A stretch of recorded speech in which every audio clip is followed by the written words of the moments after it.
Hi, everyone. How are you doing? This is the second week of Advent, so you can see the two candles burning behind me on my little Advent wreath. But actually, I'm going to be talking about the third Sunday of Advent, which is coming up this Sunday, and the lesson that I had with Justin and Sage yesterday. We started the lesson yesterday, which was interesting because they both really weren't very prepared for it, which I was surprised. Usually they've got it all together and they knew it, and they were concerned how I was going to feel about it, that's another interesting piece. And I think that's a good thing. But so I didn't want to let them feel that badly about it. So I said, let's do, or how about you do? Because I always come prepared. You need to be prepared. How about you take a day out of the week before, so you're not doing it at the last minute, and figure out when you could prepare for the lesson. So they decided Wednesdays were their days. So they got their assignments and they're going to do what they're going to do. And we'll see what happens this coming, next week. But I think they'll have it. Of course, we talked about Gaudete Sunday, which is coming up, where we wear rose, or they wear rose in church. Priest wears rose, and we light the rose-colored Advent candle. We talked about that and how, John the Baptist is still on the scene, and how we're getting this sense of hope because of the color of the pink, what the pink symbolizes. So, I think I made a mistake. No, I know I made a mistake in terms of asking them from the week before to find out information on the 4 sects of Judaism that existed in Jesus's time. So that would be the Pharisees, the Sadducees, the Zealots, and the Essenes. And they did it, but it fell flat. I mean, I think I was anxious for them to know this, but I don't think at this point, it's really not that important for them. So I had to realize, and I think we all need to realize, the ages of our kids, and we go with all good intentions sometimes, but it's happened things sometimes, but that's how you learn. And you say, okay, well, we'll treat it differently. So it wasn't a big deal, but once it was done yesterday, and it kind of really didn't even fit into the lesson. And I did this on my own because you're hearing about Pharisees and Sadducees, especially now with John the Baptist. And but I thought they should know all 4, but it just wasn't the time. We'll revisit it again at another time, I'm sure, because that's the way the Gospels work. So I think that we'll know a lot about that, as they get a little older, maybe even within this year, later on in the year, maybe around, Easter time. We'll see how the lessons go and what is offered. But this week, we also paid a lot of attention to Mary, and rightfully so. There's 2 big days coming up for her. Certainly December 8th, which is the Feast of the Immaculate Conception, and on the 12th of December, Our Lady of Guadalupe. And in explaining to them the Immaculate Conception, I had to kind of get a little graphic. They're old enough to hear it. They know. But I said, she was conceived without sin, but what sin do we have? And then, of course, you have you're going back to original sin.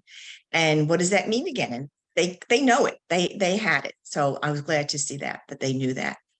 And then to determine on their 9 months from now, September 8th, when the church celebrates her birthday. So trying to make those connections, and also the connections with Jesus and John the Baptist, how according to the winter solstice, when the days are getting, eventually we start getting longer. That's why Christmas is placed where it is. And up to June, with John the Baptist, his feast day, how those days after the summer solstice, the days start getting shorter. And it's just to show that John the Baptist says, I am not fit to carry his sandals. I must decrease while he increases. So I thought that was, for them, was a little neat thing for them to learn. And they were surprised. I said, we don't know when Jesus was exactly born. So just to point that out in terms of the liturgical year. But going back to Mary, we talked about her birth and the Immaculate Conception, and they wanted to know about a day of obligation because it came up in the lesson. And we talked about that. I personally, this is my thing, I like to use the word a day opportunity rather than obligation. Obligation sometimes seems so heavy, whether it is or not, but it's still, what an opportunity to get to go to mass and an opportunity to receive Jesus in the Eucharist, and what an opportunity. So it's, I think, a positive spin on that. And even for the younger children, when you're talking about Mary and you're talking about the day, that's all untied, and they know it. Even the younger ones know it. When you talk about the mother and they're about to be to have a baby, and the younger kids get that very easily. So what happened was, I saw we had for the older children, the whole idea and the celebration of Our Lady of Guadalupe for December 12th. And instead of them doing the lesson as it was in the book, I decided to show them a video. And it was one, and they're all age appropriate videos so that you can show the children. And we talked about it, afterwards, and like, what do you think about the roses in the winter? That kind of thing. Why don't you think people believed, Juan Diego? So they learned, they saw it, and they showed even in today, not just the story, but in today, where in that cathedral in Mexico, where his poncho is with the image of Our Lady of Guadalupe. So they found that to be very interesting. So Justin did choose O Come, Emmanuel, a different version of it. So we sat down with that and prayed. That was our closing prayer. So that was good. That was the lesson yesterday, basically. There were other lessons other than the lesson. The lesson was to be prepared. The lesson was to, make sure you have it all together before we do this. And for me, the lesson was, just because I wanted something doesn't mean it's going to work. And it's okay. That's how you learn. But it was, that's going to happen. That's the way we go with this, because we're all very human. And there are other times when we do know, that it's really great and it works well. So that was a lesson. What I want to share with you is something else that happened this weekend.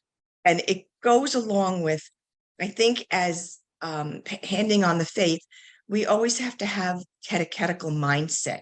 What do I mean by that? I think everything is a teaching moment. No matter what we do, we can bring God into it. We can, it works. And if you're with your grandchildren, that's easy. And if you already have this relationship of this handing on the faith relationship with them, this is pretty common. It's part of almost your DNA with you and your grandchildren. But this Sunday, I had the opportunity with another grandchild of mine. That's Damien, who's 9 years old. And he and his dad and mom and sister live up in Rhode Island. And my son, Mark, and Damien came down for the weekend. We had some family thing going on. Claire was sick, his sister, so the two of them came down. As it turns out, last Sunday, I was scheduled to do a communion service at a senior living facility nearby. I do it every few weeks. We have a team who do it. We have about 25 clients who come to the communion service. And so I had asked Mark, I said, Mark, you're coming down. Would you mind playing the guitar? Because he plays the guitar in church. I think the people would love it. I think they would love to see a child. I think it would be good for all of us to be together to do this. So we went ahead with again with the service. And at first I could see Damien he's 9 years old. He's in third grade. He was a little nervous about it. So explaining things. And as we got more comfortable, he got more involved. And he said, Grandma, I would like to light the candles, the Advent candles with you. I brought that. Mark played music. And I think for all of us, the three of us, what we were able to experience at that moment, and those moments of that time, such beautiful older people who, where they are in their life, listen, it's the real winter of their lives. And to see us being able to bring them some kind of joy, and they certainly gave us back in return. What was interesting was they know all the prayers, no matter where they are on the spectrum of mental acuity. They know all the prayers. When Mark played O Come, Emmanuel, they knew those words as well. When it was over, and I gave a little reflection. I gave the reflection on waiting. And I talked about how certainly Advent was a period of waiting, but I tried to relate it to the fact that in their time of life, they have done an awful lot of waiting.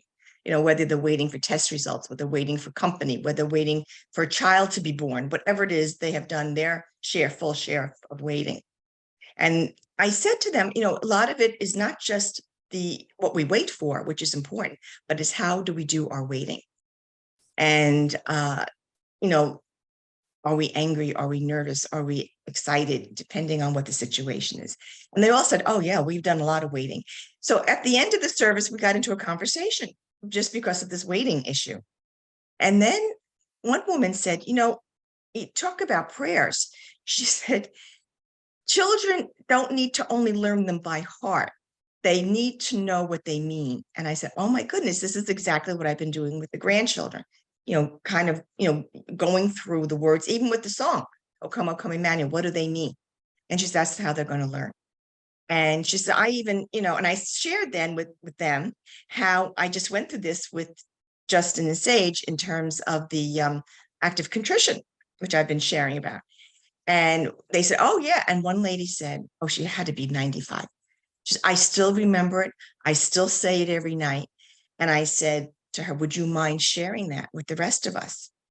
And she said, oh, sure. And she did. And I don't know, it was just a very touching moment. It certainly was a lesson for all of us to watch her, all that she's been through in life. And here she's remembering the act of contrition. I turned to Damien at the end and I said, see how important it is to know? And what do you think, that you were able to hear this woman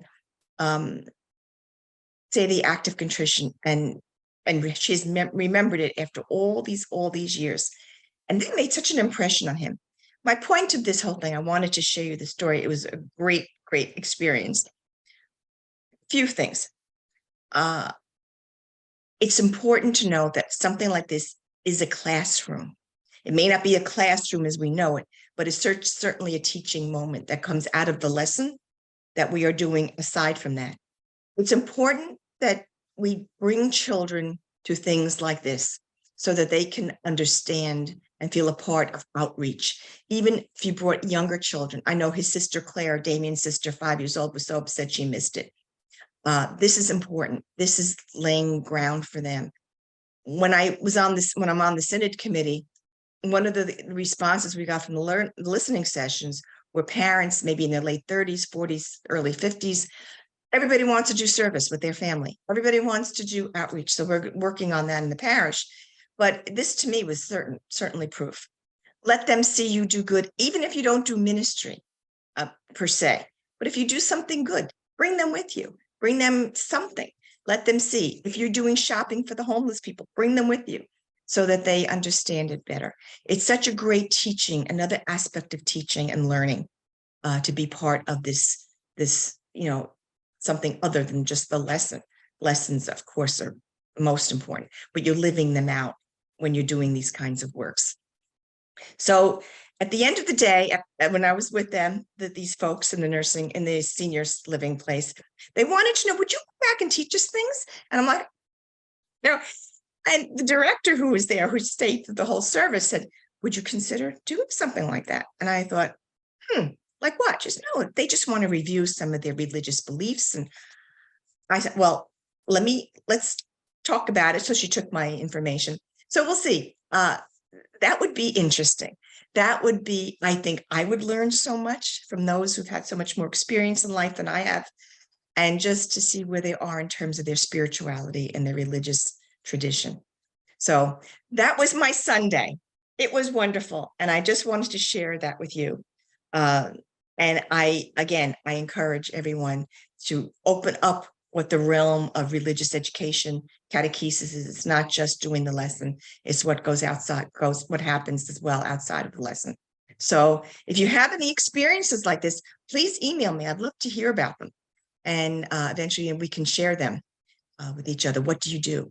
Can you do in terms of taking your grandchildren somewhere to learn something and interacting with other people who need it, doing some kind of ministry, introducing them to ministry, introducing them to good works.